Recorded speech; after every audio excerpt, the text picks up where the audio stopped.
کچېرته یو قوم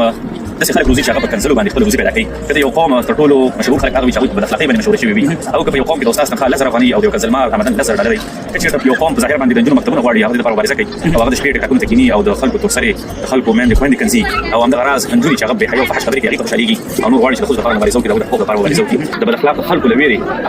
اخلاقه خلک او عزتمند خلک نشي راپورته کېدلی همدغه راز په یو ټولنه کې سپکترین او بد اخلاقه ترین خلک هیروګان معرفي شي نو د هغې ټولنې مستقبل به هم همدغسې کنځلمار بد اخلاقه او د تربیت نه لري او که چېرته یوه ټولنه د دې برعکس بد اخلاقه خلک ختمي د خپلې ټولنې له هغې ته چې دونه حقوق نه ورکوي هغوی ته دومره اهمیت نه ورکوي هغوی ته دومره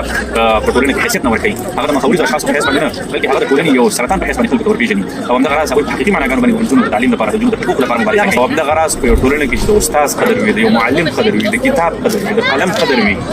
او د جهالت بې قدري وي د بد اخلاقۍ بې قدري وي بد اخلاقۍ ته اهمیت نه ورکولی نه ګلوریفای کېږي